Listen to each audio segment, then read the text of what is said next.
प्रिय विद्यार्थियों, आज के लेक्चर में फाउंड्री शॉप सेकंड कास्टिंग इन इंडस्ट्रीज और प्रैक्टिकल इंडस्ट्रियल ट्रेनिंग में हम कास्टिंग के बारे में अध्ययन करेंगे। फाउंड्री शॉप में कास्टिंग के ये कंटेंट्स हैं। मेल्टिंग ऑफ मटेरियल्स, सबसे पहले मटेरियल्स कौन कौन से होते हैं जो मेल्टिंग में काम आते हैं।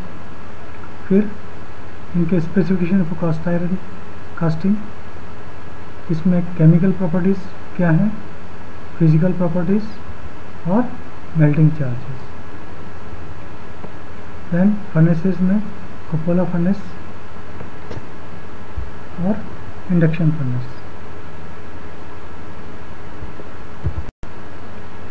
Now specification for cast iron casting.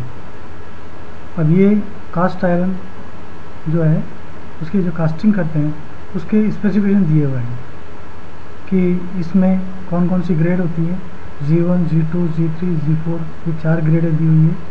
और इनके ingredients carbon %, silicon %, manganese %, chromium %, inoculation %, 50-50% mixture of CSI और FESI।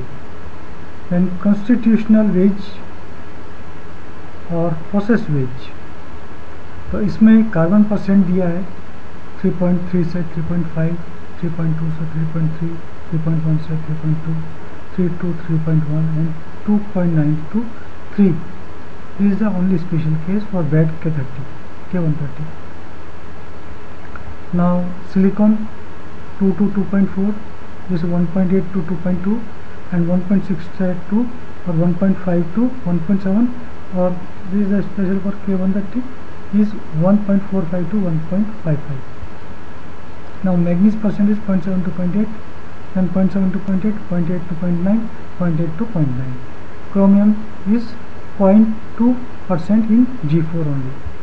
Now inoculation 50-50% mixture, 0.2%, 0.2, 0.3, 0.3. Then constitutional weight 1 to 2, 2 to 3.5, then 3.5 to 8 and 6 to 10. Process wages up to 1.5 and 1 to 3 and 2 to 4 और 3 to 5. Now physical properties अगर देखें तो tensile strength जो है this is in kilogram per mm square. 530 बार जो है उसके लिए this is 15, this 20 kilogram per mm square, then 25 kilograms per mm square और ये 28 kilograms per mm square. Now hardness, बिना हार्डनेस नंबर 150 से 170, ये 170 to 210, दिस इज 180 to 200 और इसमें है 190 to 230। Then graphite is type A 4 to 6 और usually also 5 type A 4 to 6. Now melting charges, हिल % जो है पिग आयरन का %, और फिर स्टील स्क्रैप और कास्ट आयरन %। तो हिल % है 20, 20 और 1 टन। इसके बाद में पिग आयरन जो है this is 30, 15%, then steel scrap up to 800 kilograms, up to 800 kilograms और इसमें है 1000 kilograms, यहाँ है 1250 kilograms। कास्ट आयरन स्क्रैप जो है 30, 40 और 2.75 ton. FESI is 7 kilogram and coke is 40 kilogram and magnesium is 15 kilogram. Now furnaces, अब फर्नेसेस को यहाँ क्लासीफाई किया गया है। फर्नेसेस में एक तो दो तरह की फर्नेसेस है हमारे पास, एक तो मेल्टिंग फर्नेस है और दूसरी हीट ट्रीटमेंट फर्नेस है। हीट ट्रीटमेंट फर्नेस के बारे में हम डिटेल स्टडी कर चुके हैं ऑलरेडी। अब हम यहाँ पर केवल मेल्टिंग के बारे में देखेंगे। मेल्टिंग फर्नेस में कोल फायर्ड फर्नेस है, गैस फायर्ड फर्नेस है और इलेक्ट्रिक फर्नेस है। जनरली ये 3 तरह की फर्नेसेस हम जनरली फाउंड्री में काम में लेते हैं। कोल फायर्ड में देखिए कुपोला फर्नेस है, पिट फर्नेस है और ब्लास्ट फर्नेस है। कुपोला फर्नेस ऊपर एक लंबी सी फर्नेस है जिसके बारे में अपन अध्ययन करेंगे। पिट फर्नेस जो अंदर की तरफ जमीन में बनी रहती है वो पिट फर्नेस, फिर एक ब्लास्ट फर्नेस है। गैस फायर्ड फर्नेस में ओपन आर्क फर्नेस है, ये गैस फायर्ड फर्नेस है। इलेक्ट्रिक फर्नेस में देखिए एक तो इंडक्शन फर्नेस और दूसरी आर्क फर्नेस। इसमें अधिकतर इंडक्शन फर्नेस का हम अधिकतर काम में लेते हैं। इसमें कोर है और ये कोरलेस है। कोर में राउंड है और चैनल टाइप है। कोरलेस में मेन फ्रीक्वेंसी वाली है, मीडियम फ्रीक्वेंसी की और हाई फ्रीक्वेंसी की। आर्क फर्नेस है, इलेक्ट्रिक आर्क फर्नेस जो है वो डायरेक्ट फर्नेस है और दूसरी इनडायरेक्ट फर्नेस है। Now this is the कुपोला furnace. इसमें यहाँ पर तो ये कोक होता है, इधर यहाँ पर ये फ्लक्स होगा और ये जो तीसरा है ये है मेटल का। तो इस तरह से सबसे पहले तो यहाँ कोक डाला जाता है, फिर बाद में फ्लक्स डालते हैं इस तरह से, फिर ये कोक है, फिर फ्लक्स है, फिर ये मेटल है, फिर इसके बाद में ये कोक होता है, फिर इसके बाद पर ये मेटल होता है। तो इस तरह से ये लेयर्स होती हैं। देन स्पार्क अरेस्टर है ये, जो कि जितने भी चिंगारियाँ वगैरह होती हैं उनको ये रोक कर रखता है यहाँ पे। दिस इज स्टैक जोन, ये चार्जिंग डोर है जहाँ से चार्ज किया जाता है कुपोला फर्नेस को। ये स्टेज है जहाँ पर आकर के हम इसको इसके अंदर चार्जिंग करते हैं। दैन ये स्टील शीट है, ये बाहर स्टील शीट का आवरण है। Then this is refractive linings, अंदर ये रिफ्रैक्टिव लाइनिंग है जो कि इसको हीट से बचाती है। दैन ये विंड बॉक्स है, एयर डस्ट इनलेट है, एयर डस्ट का इनलेट होगा। ये टेयर्स हैं, यहाँ पर ये एक, ये और ये टेयर्स हैं। ये फेटलिंग होल है। This is drop bottom. Here this is preheating zone जहाँ हीटिंग होती है। नेक्स्ट है मेटल चार्ज, ये मेटल चार्ज है यहाँ पे। This is the coke bed, ये वन जो है ये कोक है और ये कॉक बेड कहलाएगा। दिस इज मेल्टिंग जोन, ये वाला जो जोन है दिस इज मेल्टिंग जोन। और रिसीविंग जोन, ये जो है ये रिसीविंग जोन है। This is combustion zone. और यहाँ पर एक होल है, ये स्लैग होल है जो स्लैग वगैरह को निकालने के लिए होता है। This is the tipping hole, यहाँ से कि हम पिघला होल है बाहर लेंगे। This is the tipping hole और ये इसका वेल कहलाता है। This is the sand bottom. तो ये कुपोला फर्नेस है। दूसरी है इंडक्शन फर्नेस। कुपोला फर्नेस में तो हम कोयले का इस्तेमाल करते हैं, कोक का इस्तेमाल करते हैं हीटिंग के लिए। यहाँ पर हीटिंग के लिए हम पावर सप्लाई का यूज़ करते हैं, पावर को यूज़ करते हैं, जिससे कि अब यहाँ पर ये कंस्ट्रक्शन बताया हुआ है इंडक्शन फर्नेस का। कोरलेस मेंस है, फ्रीक्वेंसी इंडक्शन फर्नेस है, 50 हर्ट्ज करंट फ्लो होने से इसमें हीट जनरेट होती है। This is the silicon steel, hysteresis है ये। रिफ्रैक्टरी मटेरियल अंदर की तरफ लगा हुआ है इधर, जो कि इसको हीट से बचाएगा। E1 is equal to 5m BI, I for melt, H is equal to I square into RT, R is equal to Z। This is the yoke. तो ये इंडक्शन फर्नेस है, इसमें ये यहाँ पर ये मेटल को चार्ज कर देते हैं, मेटल को भर दिया जाता है, और जब हम इसको ऑन करते हैं तो करंट इसमें से फ्लो होता है, और यहाँ पर इस तरह से ये इसकी लाइनिंग्स बताई हुई हैं। तो यहाँ पर ये जब करंट इसमें से फ्लो होगा तो ये हीटअप होगा, और हीटअप होने से इसका जो अंदर मेटल है वो मेल्ट हो जाएगा। तो इस तरह से फिर बाद में हम इसको टिल्ट करके और इसमें से जो मेटल है वो लेडल्स में ले लेंगे, और लेडल में लेने के बाद में जहाँ कास्टिंग करनी होती है वहाँ पर हम इसको प्योर कर देते हैं। Now melting charge is keeped in furnace in the form of drum for uniform heating. Uniform heating के लिए जो मेल्टिंग चार्ज है वो ड्रम में रख करके और फर्नेस में रखा जाता है। It keeps 6 to 8 hours for melting of the materials.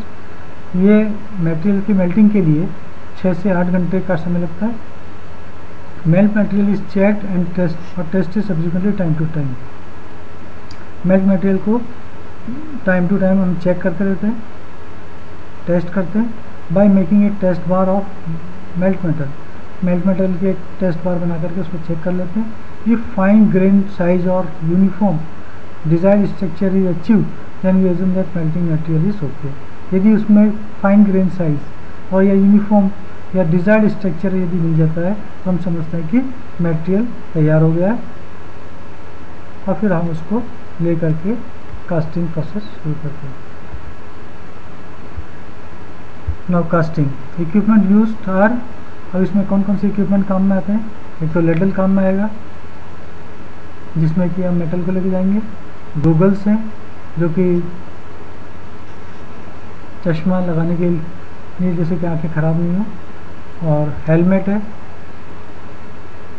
Then hand ग्लूव्स हैं ये सेफ्टी प्रिकॉशंस के लिए, और क्रेन्स है मेटल को चार्ज करने के लिए और मेटल कोक्स वगैरह डालने के लिए।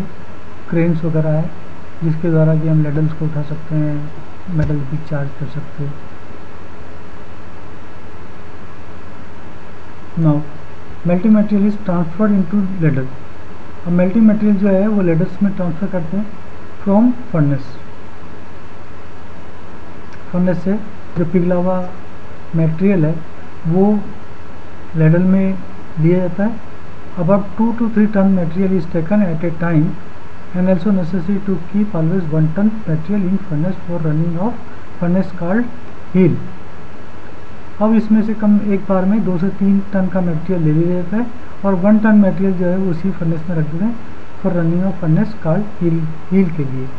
एट रनिंग टाइम पर एट टैपिंग टाइम के दौरान जिस वक्त हम उसमें से टैपिंग करके मोल्टन मेटल को ले रहे हैं तो CSI is inoculated for uniform grain size. Uniform grain size के लिए CSI को इसमें डाला जाता है, संचार किया जाता है इसका। Now molten material is poured in mould boxes by operator with cranes. तो ऑपरेटर के द्वारा क्रेन की मदद से मोल्टन मेटल को जो है वो मोल्ड बॉक्सेस में प्योर कर दिया जाता है, उसमें डाल दिया जाता है जहाँ पर कि ये सॉलिडिफाई होता है।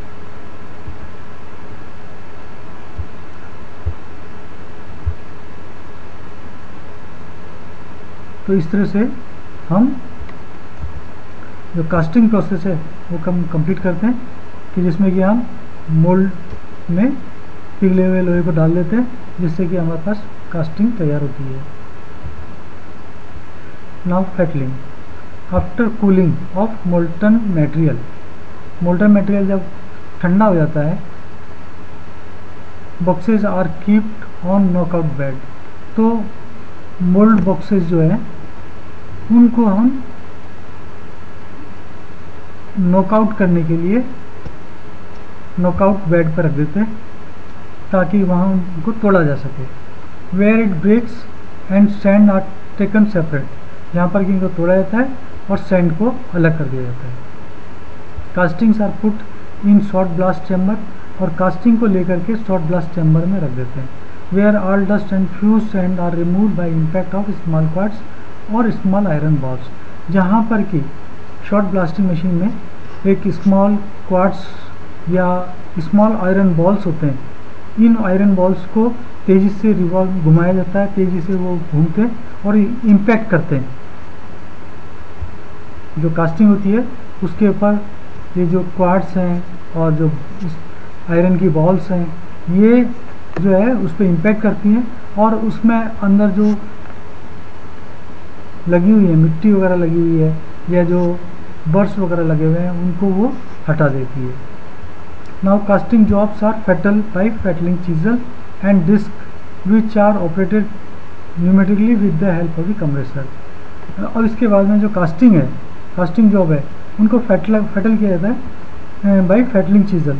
फेटलिंग चीजल के द्वारा उनकी फेटलिंग की जाती है और फेटलिंग करके फेटलिंग चीजल और डिस्क के द्वारा हम इसकी फेटलिंग करते हैं विच आर ऑपरेटेड न्यूमेटिकली, जो कि न्यूमेटिकली ऑपरेटेड होते हैं with the help of the compressor. Compressor के द्वारा ये जो न्यूमेटिकली ऑपरेटेड चीजल्स और डिस्क होती हैं, फेटलिंग चीजल्स होती है, जिसके द्वारा कि हम इस कास्टिंग के ऊपर से बर्स वगैरह रिमूव कर देते हैं, जो प्रोजेक्टेड पार्ट होते हैं वो रिमूव कर देते हैं, तो जो भी एक्स्ट्रा चीज़ें हैं उनको हम हटा देते हैं।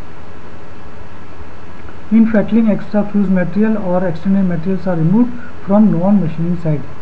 अब यहाँ पर फेटलिंग करके एक्स्ट्रा फ्यूज मटेरियल होता है, एक्सटेंडेड मटेरियल्स होते हैं, तो वो नॉन मशीनिंग साइड से उनको हटा दिया जाता है। नाउ लास्ट है compressor. Near foundry a compressor is running continuously at 100 psi for operating pneumatic tools and supply of compressed air for whole HMT unit. अब यहाँ पर फाउंड्री के पास ही एक कंप्रेसर जो कि 100 psi का है, वो न्यूमेटिकली ऑपरेटेड टूल्स वगैरह जो न्यूमेटिकली ऑपरेटेड टूल्स हैं उनको चलाने के लिए हम यहाँ पर एक कंप्रेसर के द्वारा 100 psi का कंप्रेसर रनिंग करता रहता है। ये कंप्रेसर है वो फाउंड्री के पास में जो रखा हुआ है 100 psi पे ऑपरेट हो रहा है और ये न्यूमेटिक टूल्स को चलाता है और supply of compressed air for whole HMT। इसके अलावा जो पूरी HMT है या इंडस्ट्रीज़ है, उस इंडस्ट्री को ये कंप्रेसर जो है वो कंप्रेस्ड एयर सप्लाई करता है। इसके अलावा फाउंड्री में जो जॉल्ट मशीन है या जॉल्टिंग कर रहे हैं, फेटलिंग मशीन को चला रहा है और जो जॉल्टिंग मशीन है वो जॉल्टिंग मशीन को भी ये चलाता है, ऑपरेट करता है बाई कंप्रेसर। तो जॉल्टिंग मशीन के द्वारा हम जो फाउंड्री में जो जॉल्ट मशीन चल रही है उसको वो भी कंप्रेसर के द्वारा, कंप्रेस्ड एयर के द्वारा ऑपरेट होती है। Now references HMT Ajmer.